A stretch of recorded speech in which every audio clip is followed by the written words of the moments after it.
Oh yeah.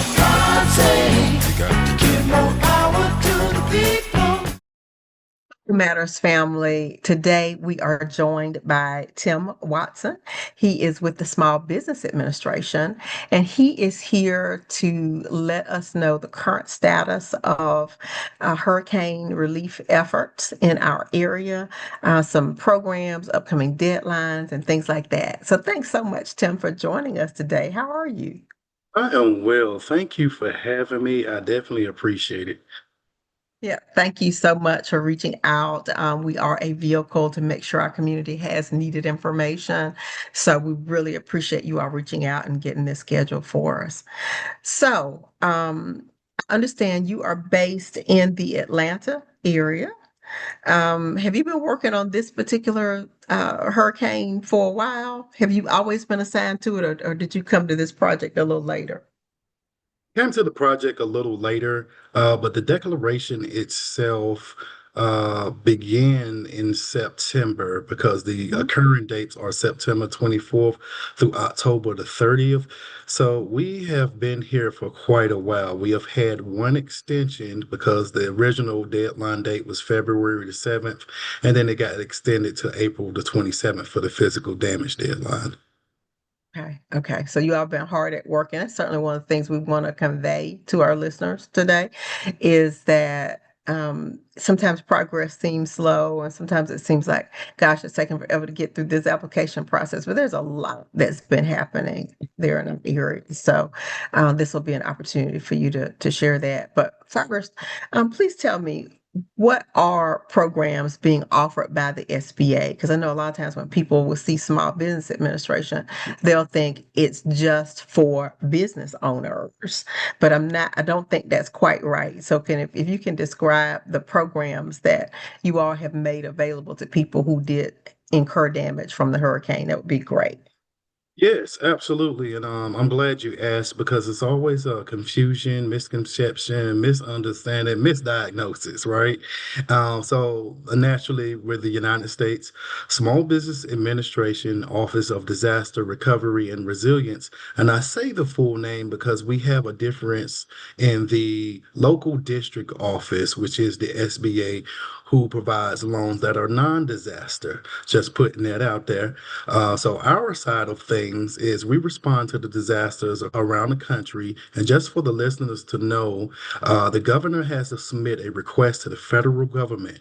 This request goes for emergency disaster funding in response to whatever storm or occurrence. It goes to the executive branch, to the president's office, and then it reverses back from the president's office to the executive branch back to the governor's office. And then FEMA as well as the SBA do assessments of those counties that were had damages. And so this is what creates the declared counties and possibly contiguous counties, which I'll touch back on in just a second. But for the physical damage loan, which it has a deadline of April the 27th, for the listeners listening on, you still have an opportunity to apply because that has a 60-day grace period. We cover renters up to the amount of $100,000 for the interior context of their home, meaning furniture, electrical devices, TVs, also personal effects. They're not trying to purchase the home, but they can qualify for those things that were damaged. Also, we assist those homeowners up to the amount of $500,000 for property damage. They also can qualify for an additional 20% for mitigation purposes. That's being able to if there were floods, if they're in a hazard zone for flooding, they can lift the foundation of the house. They can use funding for sub pumps, retaining walls, things of that nature. For the business as well as the nonprofit, they can use the funds. They can qualify up to the amount of $2 million, but they can use the funding not for only property damage and real estate. They differentiate from the residential side because they're a business and so they qualify to use those funds for machinery or equipment or inventory that has been damaged and using the funds to basically fix those damaged inventories or machinery or equipment, or they can just replace them. Now, we have an opportunity for the business and the nonprofit that is not provided to the residentials. That is the economic injury disaster loan.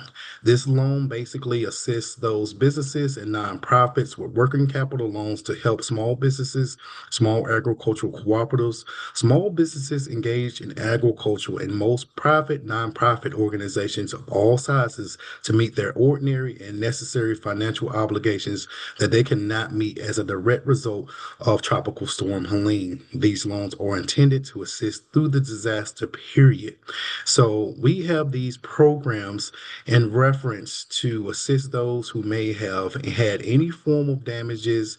If you did apply with FEMA, if you did get grant funding, that is great. And we always encourage people to apply with FEMA. But we are here to assist you in getting back whole as far as what you have lost. We can assist the insured, the underinsured, the non-insured. And what I mean by that is you don't necessarily have to have insurance when you start off with the Small Business Administration when of getting a loan. That you do have to have hazard insurance as well as flood insurance after the fact or funded. Now, we look at the ability to obtain the loan as far as eligibility is concerned for the credit history, meaning we'll look at your history to see if it's acceptable based on SBA standards. If you have anything bankruptcy or any things that have lowered your credit score, which we look for a minimum credit score of 570. There may be a reason why you might get declined, and we also look at the ability to repay. But you do have up to 6 months to apply for reconsideration. So if you have a decline letter, please do not ball it up and throw it in the trash because you have an opportunity to overturn that reason for decline. Okay, that's great to know that you can reapply. Tell me a little bit about the application process. I know at one point there was a center set up in Augusta, I think over at the hub. Did that close? Where was this located at? Do you remember? The Chaffee Avenue, I believe Chaffee Avenue, I think is that address. Oh, you know what county it was in? It's in Richmond, Richmond Is it? County. It was in Augusta. Yes, that location did close. Hmm. So what happens when we get so far into the declaration and we are going past the day of the physical damage deadline, two things will happen. The FEMA disaster recovery centers will close, and then some of the SBA business recovery centers will close as well. Now, in this particular declaration and always on declarations, the FEMA disaster recovery center has FEMA representatives as well as the SBA representatives. Hmm. This has been different in this declaration response because the SBA business recovery centers has had FEMA representatives in those locations as well.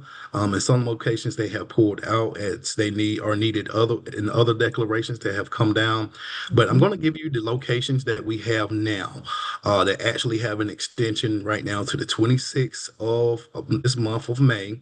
That is the one in Richmond County, which is McDuffie Woods Community Center.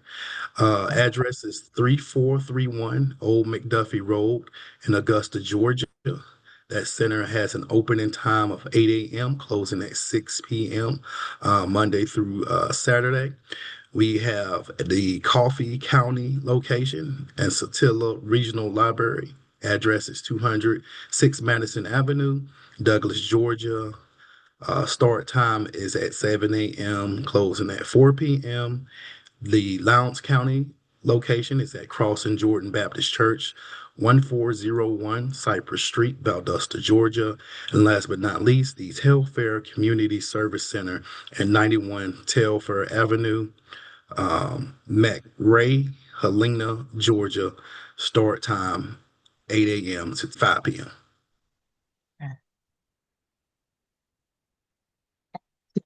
Looks like four across the state in some of the areas that were the hardest hit. Because I know Valdosta probably got hit about as hard as Augusta did. Yes. So you still got four locations open, one of which is in Augusta, Georgia, at one of the recreation centers, McDuffie Woods. Thank you for that. So there is the application method of coming in person. And can people also submit online applications at this stage in the process? Yes, that is always encouraged to submit the application online, which is sba.gov/disaster to be able to submit that application. What the center basically does is it allows someone who maybe it's their first time, or maybe they have application questions because they got declined, or they need to submit some documentation. They might be a little older, so they might not be technically savvy with the computer. And it just allows them the opportunity to be able to speak to someone in person to further assist, get that documentation, even registering for the application, and actually going through the process itself and giving them a more in-depth explanation of what they're signing up for and the full extent of the application process. We also have a 1-800 number, which is 1-800-659-2955 for the customer service, and disaster customer service at sba.gov. We do have around about 18 different languages that the SBA can translate for those individuals who do not speak English thoroughly. And then we have a 711 number for the deaf and or hard of hearing or speech disability. So we're trying to do anything and everything that we can to assist those who may be in need. And in the situation, again, Janice, in reference to those who might have been declined for reconsideration, if we cannot assist them because they, for some reason, can't qualify with us, we'll actually utilize our resource partners like the small business development centers, SCORE, and seeing what other local opportunities are available in their backyard that they might not be aware of that they can utilize to get the disaster response that they need. Give me the phone number again. 1-800-659-2955. 659-2955. 1-800-659-2955. Okay. All right. Very good. And can they initiate an application at that phone number, or is that just to uh, ask clarifying questions? Is to ask clarifying questions. They really want to submit the application either in person or online. But that phone number can basically give them the assistance that they need as well. As if they're tech savvy and they already have the information in the system, the email does suffice for those answered questions. Okay. Okay. All right. Very good. Thank you so much for going over those programs and the locations. And next thing is the just tell us a little bit about how many people you all have served in the area, people, businesses, nonprofits, how many people have been served in the area, and just give us some indications of what you all have been able to accomplish over the past. Now it's what, almost 9 months? Is it that long? I may be doing the math wrong in my head, but September, October, November, December, January, February, March, April, May, 8 months. Yes, we have been able to assist quite a number of people. This was a big declaration. It had a lot of counties that were declared. I think around about, I'm not sure, but I think around about at least 35 counties were declared. And we also had a lot of contiguous counties. And what differentiates between those two, the declared county gets FEMA assistance as well as SBA assistance. From the SBA side, they qualify for the physical damage loan as well as the economic injury disaster loan. Now, those counties that were not declared, they probably tried to go through the declare process of getting their assessment through these contiguous counties, but they were not declared. But the contiguous counties counties cannot get assistance from FEMA because they don't have a physical damage declaration and they're not declared, but they get an SBA assistance for the economic injury disaster loan. So I just wanted to make sure that your viewers were aware of that. So during our Hurricane Helene response, currently up to date right now, we have an application count of 20,148. We've been able to have a full application count currently. Well, that was the initial application count. My apologies. The full application count currently is 14,879. Offer count of to 3,204 applicants. Offer count of 183 million point 500,000 to the applicants. Being able to disperse to 2,845 of those applicants for a disbursement amount currently to date of $121.3 million. So we've been able to provide assistance to a lot of those who have been in need.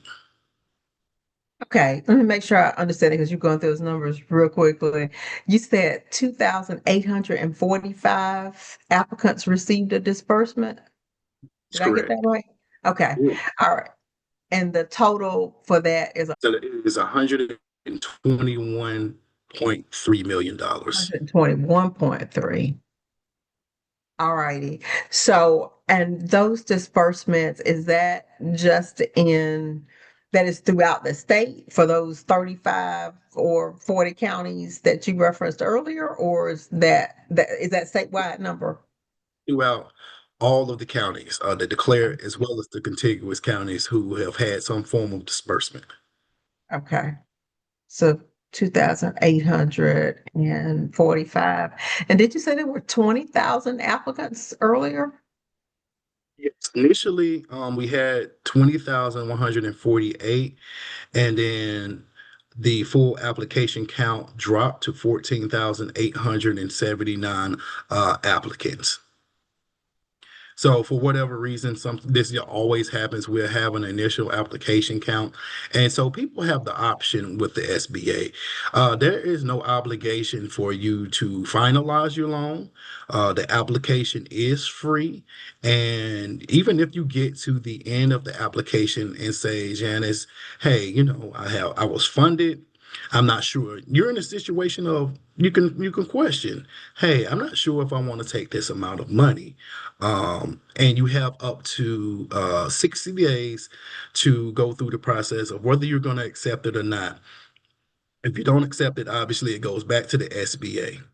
And then there's no penalty for that to happen. You can be in a situation where I mentioned the mitigation earlier, and you have been approved for funding. You've took the funding, you did get mitigation, but you discover, we're in a situation now where tariffs could possibly be creating a new issue as far as building material spikes in prices. If that is a situation, you can have the opportunity to increase your mitigation funding. So it's a lot of different scenarios that play out to why these numbers change throughout the declaration. And, again, we have an opportunity to have flexibility as the applicant because we can help in so many different ways. Prime example, you might be in a situation where you can afford the insurance deductible, and you're honest and straightforward with the SBA. You apply, you explain that, you go ahead and you get approved. What you can do is you can take a portion of your money and pay for your insurance deductible out of your loan that you just got approved for. If you're in a situation where, well, Tim, I spent a lot of my savings because, like I discussed earlier, sometimes it takes a couple of months for us to respond because we're waiting for things to come back down. I spent $50,000 to make repairs. What can you do for me? Well, as long as you have receipts, we can provide some form of assistance. If you have racked up credit card debt to try to make repairs, we can assist you. So it's just so many different scenarios in which we can assist. For the first 12 months, they do not have a payment or any incurred interest. The interest rates are fixed. I forgot to go over the interest rates, so let me give you those. For the physical damage loan for home loans, it will be between between 2.813% to 5.625%. For business loans, it's going to be between 4% and 8%. For nonprofit organizations, it's 3.250% across the board. That is for physical damage loans. For the economic injury disaster loan, the businesses and small agricultural cooperatives can qualify for a interest rate of 4% across the board. Nonprofits are 3.250% across the board. Loan terms can be at a maximum of 30 years. For your listeners, I always suggest to at least extend it out for 10 years because of the weather patterns that have been consistent from like the last 10 to 15 years. You don't want to take it and put it at a slow rate, a low term payback rate of 5 years because something could occur and then you're in a situation where you're paying on damages from a previous declaration and another declaration happens in for a disaster. Okay. So if they take out the longer term and another disaster happens, what does that mean? Do they have to apply again? Yeah. Fortunately, they would have to apply it again because it's a different disaster for a new Mhm. declaration, and also they cannot consolidate the loan from the previous disaster that occurred. Okay. Perfect. Let's talk some. I know you've mentioned the deadlines, but I want to go over those, particularly as you talked about the grace periods. I want to make sure everybody understands the grace periods. You talked about for the physical damage loan, April 26th was the deadline, so that has actually passed. So tell us how the grace period works.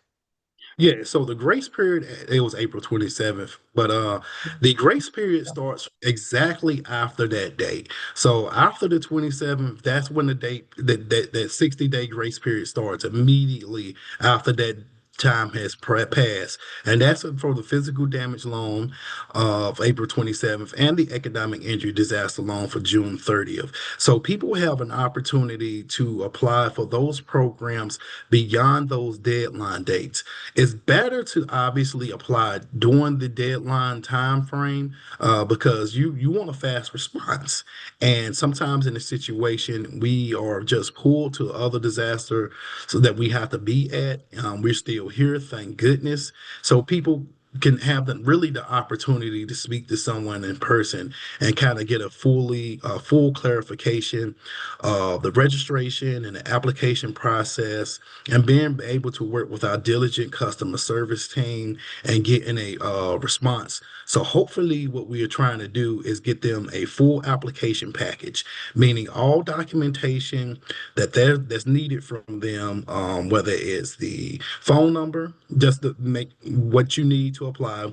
So a phone number, an email address, if it's on the residential or the business side, you might need, if you're a homeowner, you obviously might need a deed to the house. If you're a renter, you might need personal information that show that you are the renter of that location.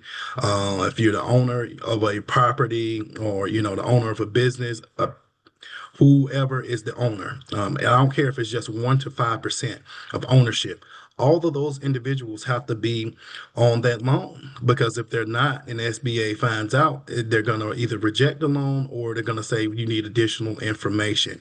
The email and phone number are very imperative because if they can't get in touch with you, I believe after 4 or 5 attempts, fortunately, the application can go into a withdrawal, and because they have a certain time limit to get in touch with you. And then they'll do a withdrawal campaign to reach out to those applicants to see if they can get in touch with them to not just fully take the application off the board. Also, the tax documentation. They'll also have to submit a form so we can pull the taxes from the IRS. So just having some of that information, and sometimes it's case by case. They might need additional information. So if you have applied or you are having a situation, no fret. And don't compare your situation to someone else's because it can be a huge difference because you do not know the situation of someone else. Okay. All right. Very good. And for the economic injury disaster deadline, what's that deadline? June 30th. June 30th. Just want to make sure we repeat that for our listeners. Thank you so much for this information. Is there anything else you'd like to share with our listeners before we close out today? Yes, just please know that this is a safety net for the listeners that are listening on.